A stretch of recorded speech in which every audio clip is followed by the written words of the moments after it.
Hello, everyone. My name is Adish Morak, Product Manager of CoderZ, and I am super excited to welcome you all to our first Cyber Robotics coding competition. A few technicalities before we begin.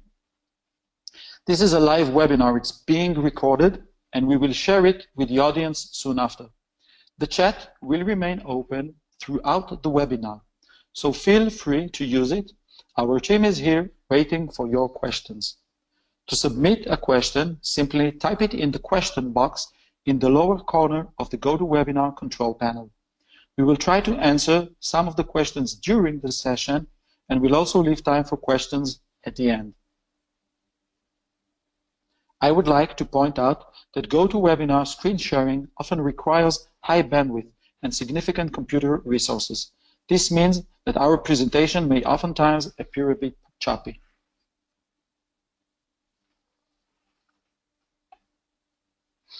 In this presentation, we will share important details about the competition, such as registration process, support materials, CoderZ missions, awards, timetable, and more. We will also reserve time at the end of the Q&A, of the presentation for Q&A. Just before we begin, I would like to give the floor to our partners from the Department of Education.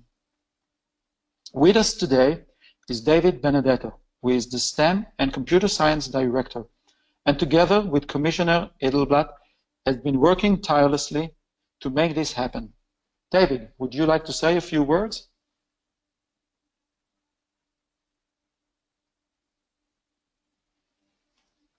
Thank you very much, Adi. We're very excited to be working with a New Hampshire company, Intelitech, on this initiative, and it aligns very well with some things that we're working on. So I just wanted to mention a few things briefly.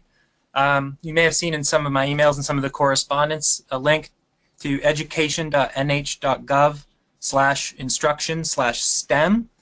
That's the homepage for STEM education. So a couple of our major initiatives right now are K-12 computer science and K-12 robotics. So this competition actually ties in very well with both of those.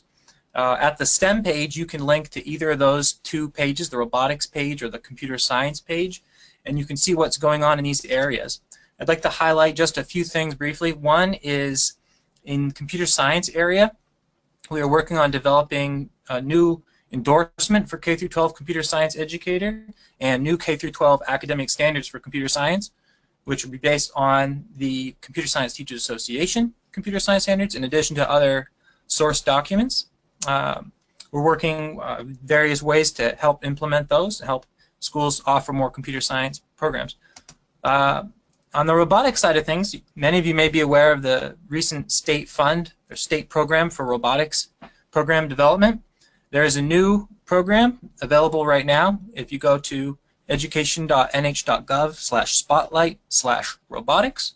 You can see there's a fund, or a grant, actually, that's closing in just about a couple weeks. So I would strongly encourage you to take a look at that and see how you can use that to establish new robotics teams and develop new computer science and engineering courses. So thank you very much to Adi and the folks at Intelitech for giving me this time to give these updates, and thank you so much for working with us on this program.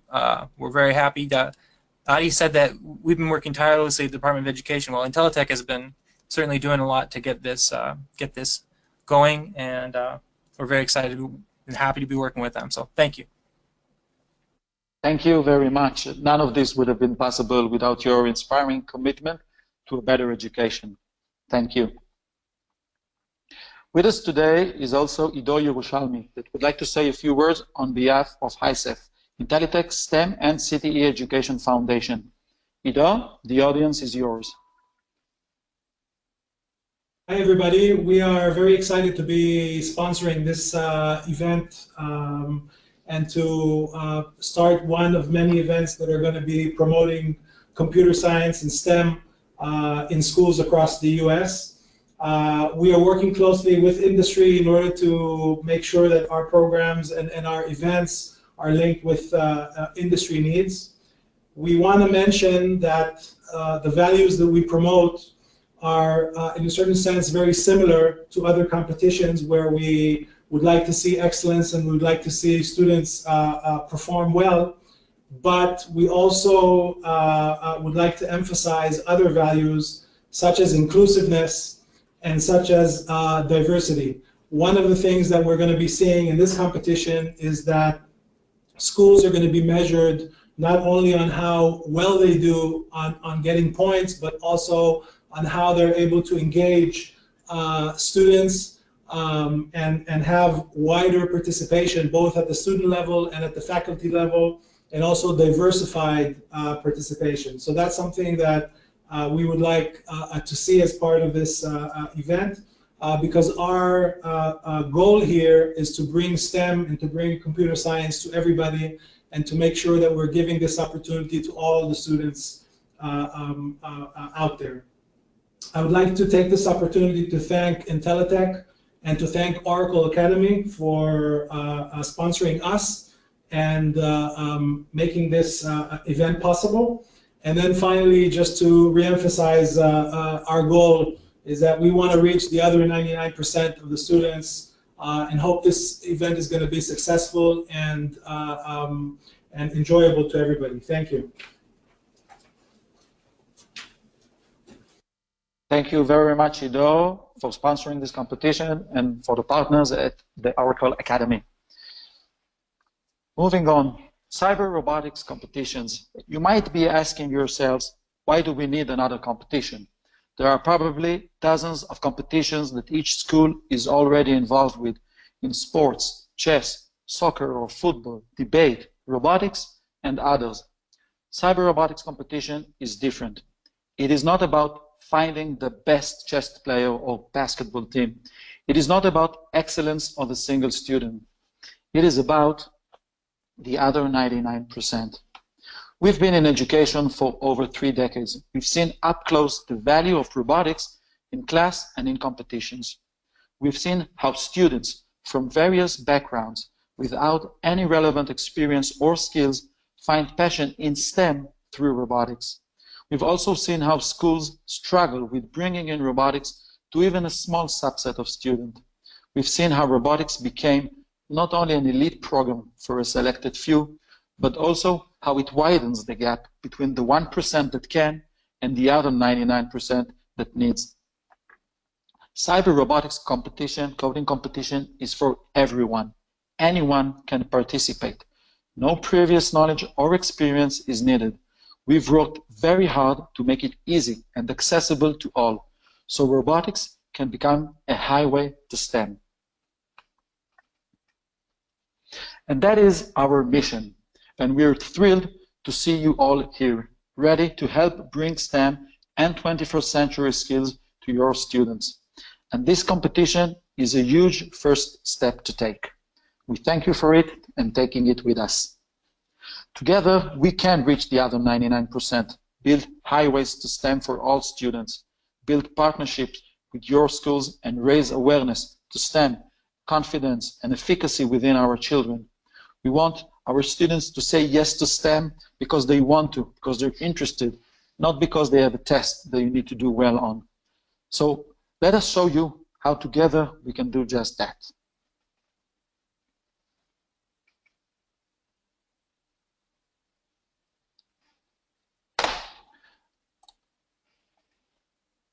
I want to show you a little bit of CoderZ. And I've stepped directly into one of the CoderZ missions. CoderZ missions is what your students and yourself will need to complete during the competition. And I just wanted to show you how easy that can be. Here is a mission that is a guided mission. We have a guided tool that follows every step of the mission. Students read the instructions and follow them. This specific mission is about using a touch sensor. If I read out loud the instructions, this wait block will put your code on hold until the touch sensor is either pressed or released. We can run the code we've given you and see what happens. The student easily follows the instructions. You can see in the simulation, I do hope it's not too choppy, but the robot is actually turning right away instead of driving forward. So we notice how the robot turned right away. It did not wait until the touch sensor was pressed. Here is why. The wait until touch block is set to false, meaning until it is released. Change it to true, so it will be until it's pressed. Let's change it to true, and now we can run our code again. So this was a guided mission, and students will go through many of those to help them familiarize themselves with robots and coding of robots. The simulation itself works within the browser. It's very immersive and engaging. It's highly gamified. You can see how the robot collects points. You can see how the robot reaches its goal and is able to successfully complete the mission. Once a mission is successfully completed, the student can move on to the next mission.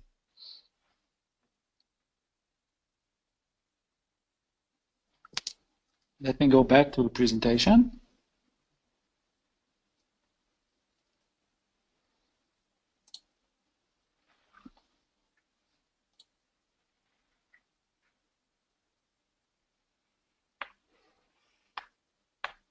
Sorry. Just so you'll have a look at the response that we already got, these are the schools that have already joined the coding robots, the cyber robotics coding competition, and we are happy to have you all. There are still schools that are going to join in, and hopefully this will be the first year of a very successful competition for the years to come.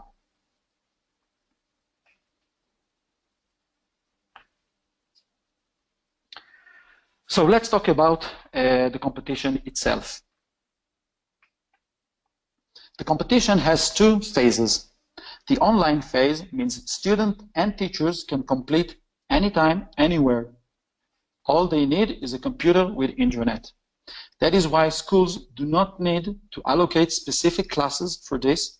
Students are advised to do so from home or from the school's library. You should emphasize this so students allocate the time needed. We will later specify how long it should take to complete each part. Let's go into the details of the first online part we call the bootcamp. As you can see in the mission that I demoed, bootcamp missions are guided and aimed to introduce students and users with the concepts of coding robots. While these guides do not go into details and theory as our curriculum does, they do provide a gamified way of getting the hangs of things, enough to create interest and basic understanding.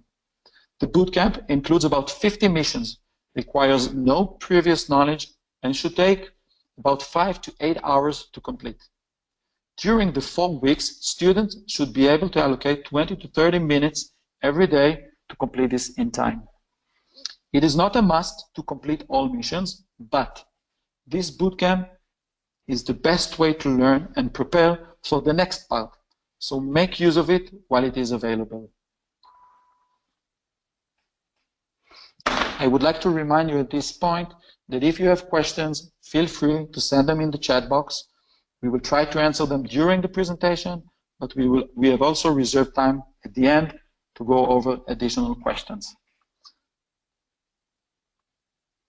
The bootcamp offers a few opportunities for schools to excel, which will be rewarded.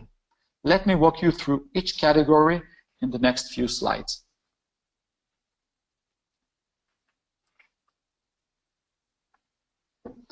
The Student Inclusiveness Award will recognize the top schools who are able to reach the other 99%. To win, simply get as many students as you can to complete at least 5 bootcamp missions and reach a total score of at least 800.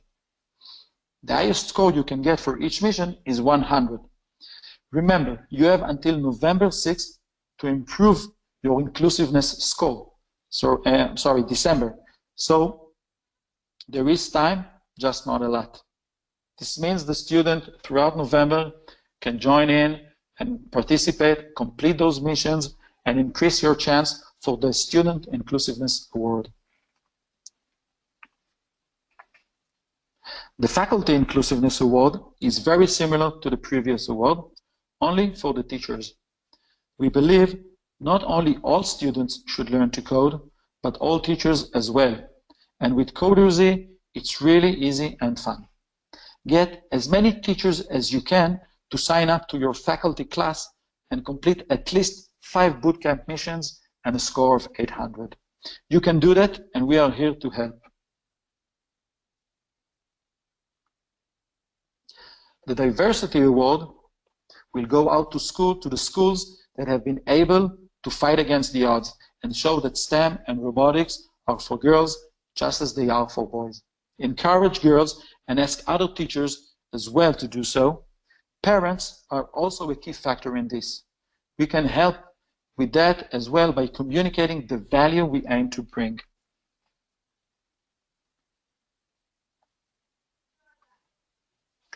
On December 4th, 8 a.m. Eastern Time, we will lock the bootcamp missions.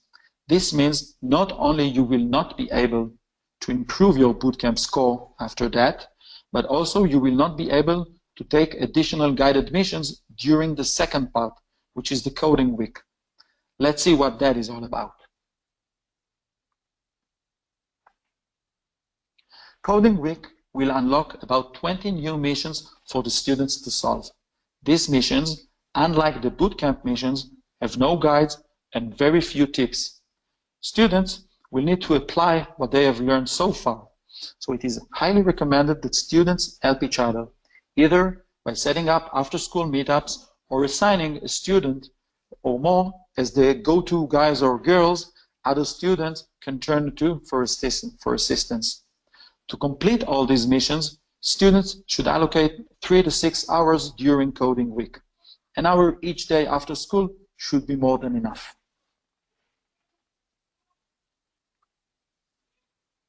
The awards for this part are slightly different. To win, you need as many students participating as possible, completing as many missions as possible at the highest score possible. Since we have some high schools participating, we will have separate awards for grades 10 to 12 and grades 6 to 9. This means comprehensive schools are actually 2 schools. Notice that to be considered an active user, a student must complete a minimum of 5 coding week missions, referred to as challenges here, and score at least 500 points.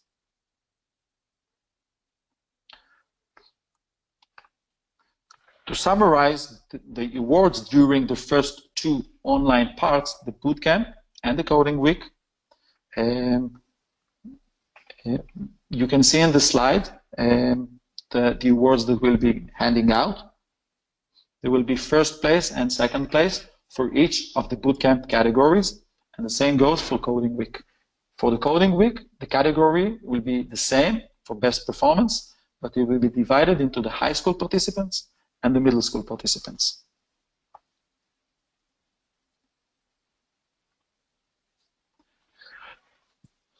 To qualify for the live event, which is the last part of the competition, schools need to excel. The 6 teams who took first and second place for their performances during the bootcamp will qualify automatically, as will the top 10 schools from the coding week. All in all, up to 16 teams can participate. Each participating school can send 2 students of any grade. Comprehensive schools that were qualified both as the high school and the middle school will send 4 students, 2 each. We leave it at the discretion of the school to choose the student, so choose wisely.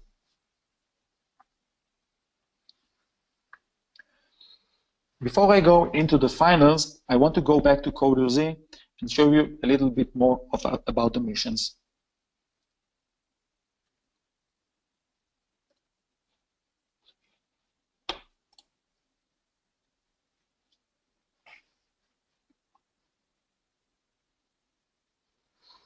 So as I've said, CoderZ is an online learning environment for robotics.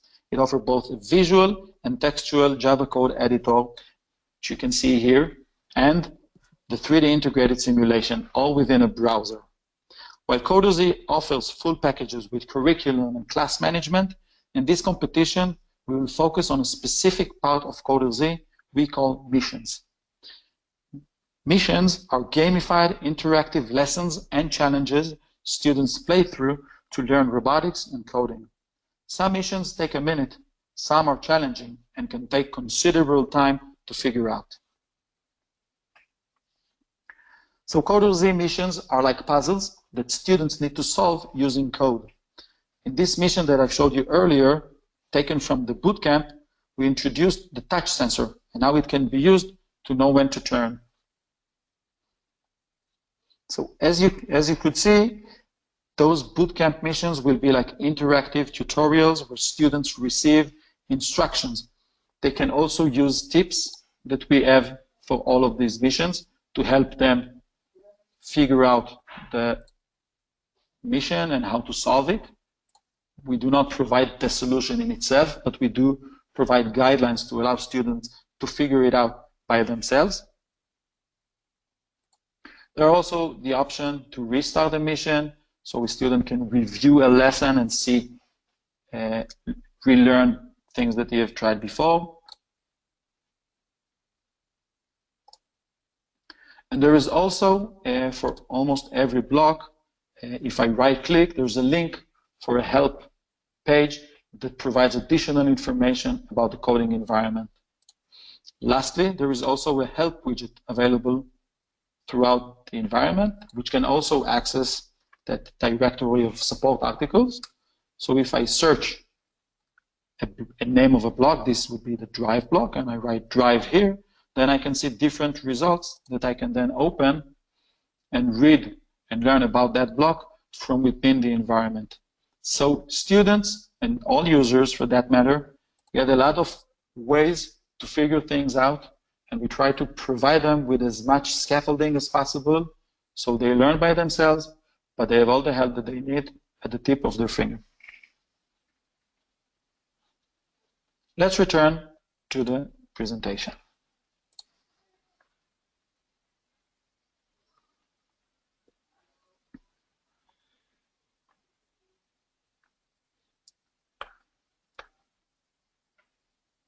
Okay, so we've talked about the qualification.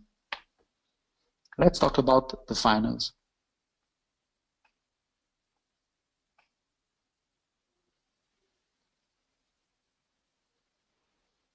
My apologies. The awards given during, one second. The finals is scheduled for December 12th. We know this would be close to the end of the coding week, and we are looking for alternatives. We will keep you posted if any change is made. During the live event, 2 students of each school will work in pair to solve advanced challenges, racing against the clock. Score will not be the only thing that matters. There will be recognition for code quality as well. A team of judges will review the code written by the participants and will factor this into the overall score. The awards given during the finals will cover first and second place for middle schools and for high schools. The judges will review not only the performance during the final and the code, but will also factor in the school's performances during the entire competition. We will share a detailed document describing the criteria for the finals very soon.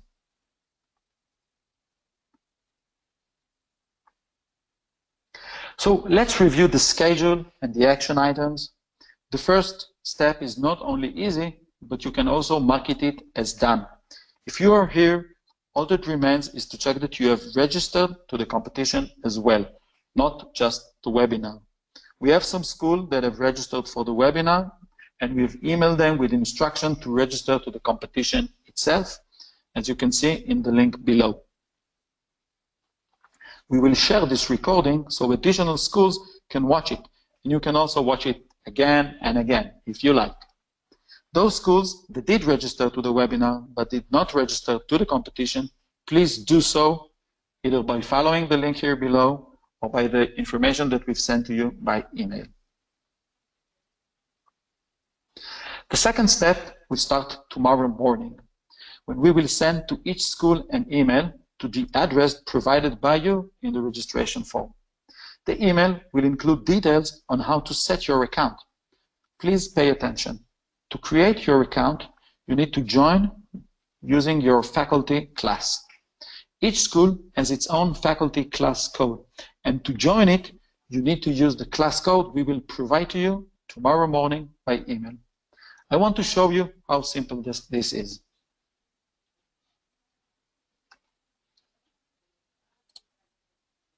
So this is the main web page where you can log in.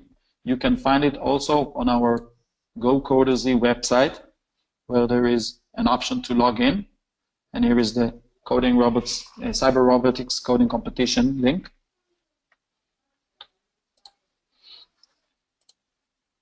And it will bring you to this page. As you can see, we have a Join Class button here below. This is the button you will all be using to join CoderZ. As I've said, we'll send you by email the class code that you need to use. To join a faculty, you will need to use the code that we sent you, but I have a code ready-made for this demonstration.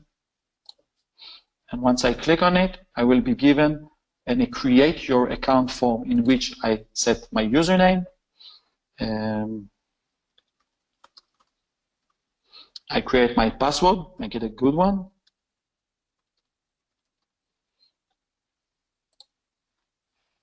And then I'm asked about my age. This relates to privacy issues, as students will go through the same process exactly. So they will need to fill out their age, and I will relate to that shortly. For now, I'll put on my age. Oops, not that high. Here it is. And let's complete my information. An email is optional, but I strongly suggest that teachers signing up would provide their email. It's for communication, things like password reset and such.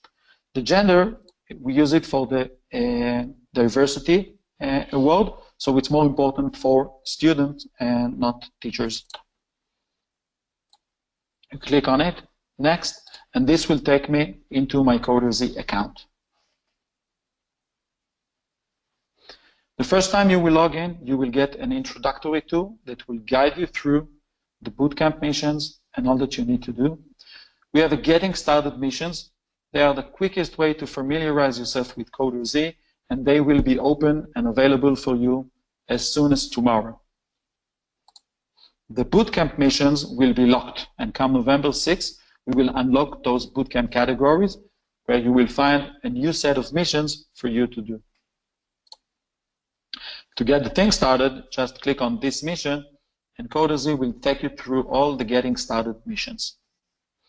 That is the same process your students will go through, with a slight difference. They will use a different class code. So let me go back to the presentation and explain just that.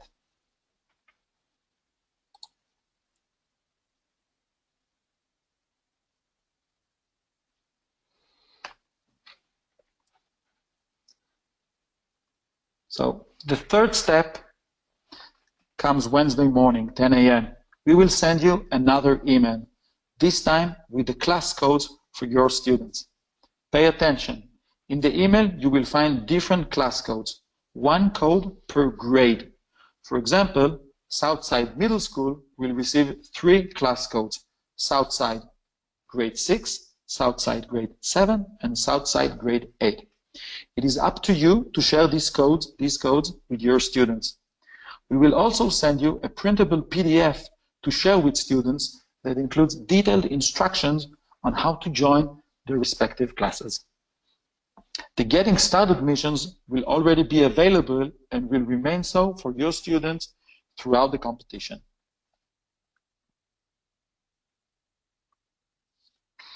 On November 6th, 8 a.m., we will unlock the bootcamp for all. There is nothing you need to do. Just log in as always, and you will find the bootcamp ready for you.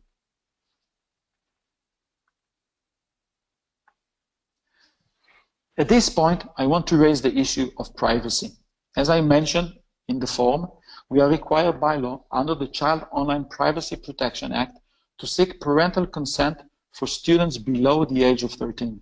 We do so, and I want to explain the process. Once a student creates an account using the class code, and provides an age of 12 or less, the student is then asked to provide the name and email of a parent. We then send an email requesting parental consent. This request is mandatory by law. Until then, we do not ask for, collect, nor keep any personal information related to that user. The student will still be able to log in anonymously using just a username and password. For students aged 13 and above, we recommend to also supply us with an email. This is optional and will only be used for account management, such as password reset. We value the privacy of all our users and comply with the requirements of the law. As for students, they have their work cut out for them as well. Come Wednesday, you'll have the class codes to share with your students. Once they have it, they should sign up and complete the 4 getting started missions we have. Come November 6th, they should log in again and start taking on bootcamp missions. During this period, we urge you to encourage your students to dedicate the time, share their experience, and help fellow students.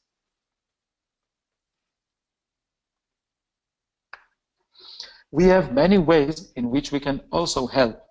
We have a knowledge base you can use with many articles on different topics, from registration to programming using the ultrasonic sensor. There is also a web form you can use to open tickets for support. It is advised to also check the troubleshooting section before turning to support, as many times the solution is just a click away. You can access our knowledge base and submit tickets from CoderZ.Zendesk.com, but you can also use the help widget available within the app. If you need immediate assistance, you can also contact our support team by phone or email. We would appreciate it if your students can find the time to provide us also with feedback. Positive feedback is great, but it's constructive feedback that can help us improve, so keep it coming. Lastly, we have opened our online course on Robotics for All. This course covers many topics and should take about 3 hours to complete in full. It's broken down to 3 to 5 minute lessons that are great to listen in on the road or whenever you can spare a few minutes. Be sure to sign up.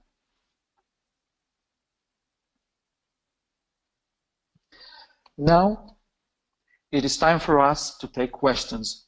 So please feel free to ask those questions and I'll provide the answers, and my team is here with me to also provide those answers.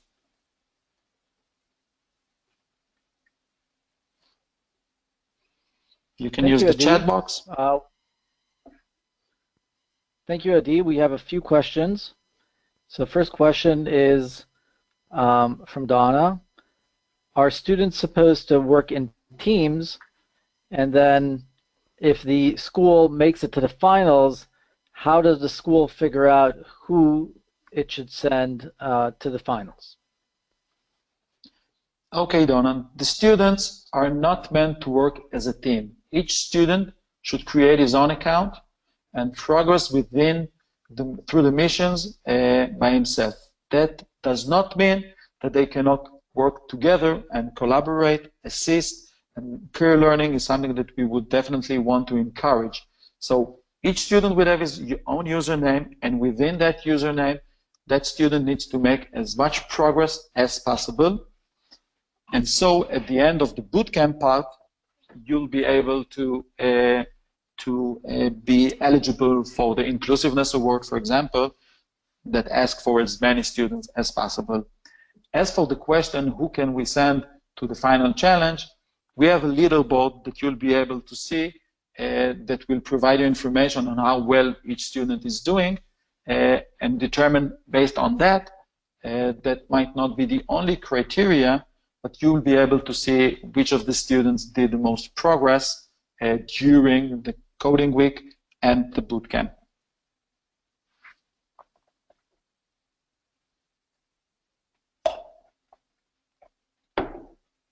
There's another clarification question from Meg. Do students younger than 13 need to supply a parent email? Yes, they do. A student under the age of 13 should provide a name and email of a guardian or a parent that can accept the terms and give us the consent to keep the information of the student. Without that consent, we cannot keep information such as the first name, the last name of the student, so we don't even ask it. Once a parent receives an email and provides us with the consent, then the student becomes a recognized user with his first and last name. Until then, it can only be identified as a username, and that can be whatever he chooses it to be, and then anonymous tag to it. And then another question. Can you provide more information about the finals event? Yes. I'll go back to the slides on the finals. Okay, we started the qualification. To qualify to the final event, which will be a live event, and we are checking the availabilities and location. That is why the date is not finalized for December 12th. That is our goal. But to qualify, all those schools that won first and second place during the bootcamp awards, which would be the inclusiveness, faculty inclusiveness, and diversity, they'll be eligible to participate.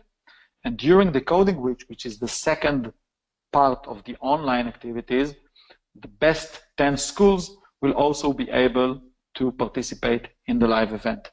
For the live event, each school can send 2 students.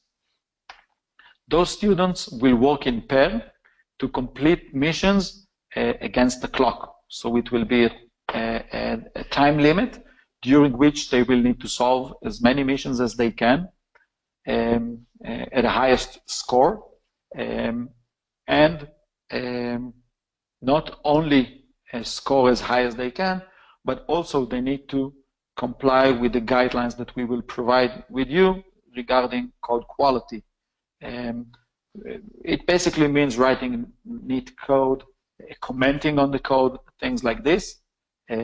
So the live event will be students working in pairs, solving missions, and then judges that will review the code written by the students and will then factor in all the competition performance of that school, including the inclusiveness, diversity, scores that they've made, etc., and will come up with the winner of the competition.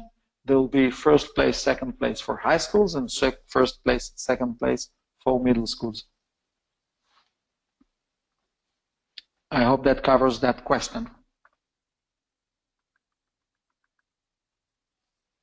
We have another question from Rebecca. If students start after November 6th, will they have a disadvantage in case the new quarter with the participating students only starts November 7th? No, not at all. That's a good question. We've allocated enough time for the boot camp. So even schools that join in, or students that decide they want to partake later on, they still have more than enough time to complete those missions in time. They should all in all take a few hours to complete the bootcamp missions. So that could be something that a very eager student can finish in a weekend, and it can be something that they can just allocate 10, 15 minutes, one mission a day, and also make very good progress. So there's no disadvantage starting late. We've allocated enough time just for that. Maybe just to add to that, just to emphasize that the idea is to actually get all students engaged, since we are not necessarily expecting them to have time in school, but can actually do this after school from home.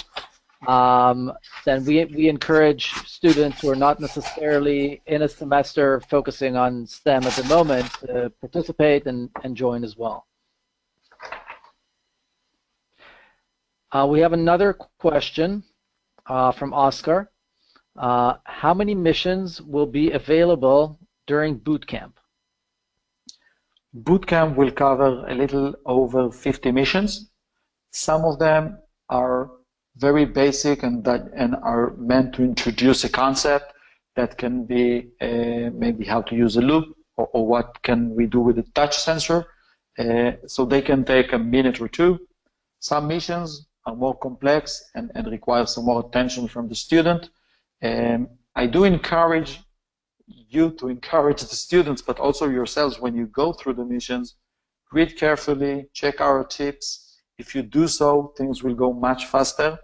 There's not a lot of text, there's not a lot of instructions, and we've tried to minimize the experience to be very, very effective, even with short attention spans. And all in all, it shouldn't take long to complete all those 50 missions.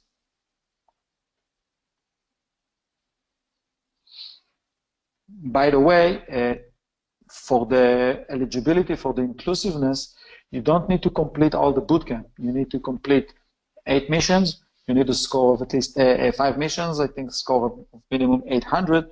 So the total of 50 missions can give you a score of 5,000. So you can see that you don't need to interact a lot with the environment. We believe that students, once they start with it, they'll be happy to do more and more and not just stop after that minimum threshold. But nonetheless, just get them in, have students do a few missions, and they're already considered active users, and they'll be eligible, make you eligible to for the inclusiveness prize. 2 more questions. One question was about which web browsers can be used, so I can take that one. We support Chrome web browsers on any operating system. And then we have another question that we may need to take offline. Gail is asking about a gifted 3rd grader that would benefit. Can he participate and also compete? I think perhaps let us take this offline. He can definitely participate. Let us take this offline and decide about the eligibility for participating in the awards and how we would figure that in. But definitely would be able to use the class codes to participate. I would like to say a couple of things in regards to those last 2 questions. First of all, I really enjoy those questions because having more students is exactly what we're looking for. So we'll find a solution to allow such students to partake and participate, and it's important for us to hear from you those ideas and to be able to allow more and more students go through that experience, see that they can do, see that STEM is something that is in their reach, that they can do so if they choose. And the second thing is, and that is, I think, something that we neglected in the presentation, but I want to stress it. When you, well, we expect students to work from home, but they are also able to work from school. I suggest and ask that each of you in its own school, once you have an account, try to log in from the school's computer, see that the network and the firewalls and all of that allows you to access CoderZ and everything is working smoothly. Do so as soon as you can, so we'll be able to help out if there's a network issue or something that requires attention. Let us know if there's a problem. I've shared all the ways that you can contact with us. The easiest way, by the way, I would recommend is just using this help widget, clicking here, and if you search anything, it will open the option to leave us a message, and click on it and you'll be able to leave us a message. You can also use the email, but this is, I think, the quickest, easiest way. And so once you're able to access your account, try to log in from the school's network and see that everything is working properly. We have one more question. I think I can take that. A question from Meg. Is there a way for students to start tomorrow? So just to reiterate the timetables, tomorrow morning we will be sending out the class codes for the faculty to join, which means that you teachers will be able to join, and we encourage to share this among the faculty so that any teacher would be able to join. At first, up until November 6th, only these 5 getting started missions will be available, but we encourage you to log in to make sure that everything is working properly, so that we'll have time to address any issues that may be related to the local computers, if at all. On Wednesday, so the day after tomorrow, we will be sending out the class codes for the students. At that point, we ask that you share these with the students and encourage them to join. And again, they will still have only the 5 getting started missions, but this is meant to do a soft launch to test to make sure that the environment is all good and set up properly and address any issues.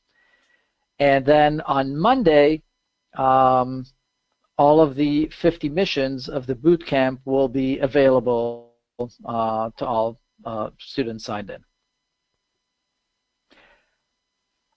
We have one other question from Kim.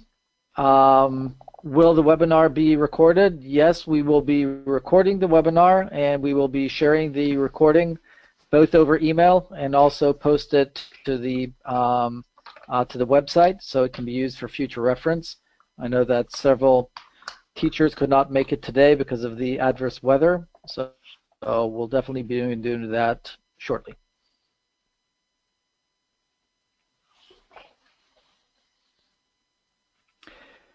Okay, Adi, I think that was the last of the questions.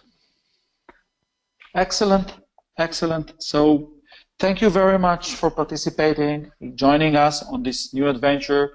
This is a pilot for New Hampshire, but it is also a pilot for us, and we'll do our best to make it a great learning experience for your students and for yourself. We are here to assist in any way possible, so let us know, and we'll do so. For now, thank you again, and let's bring STEM to all of New Hampshire. Thank you.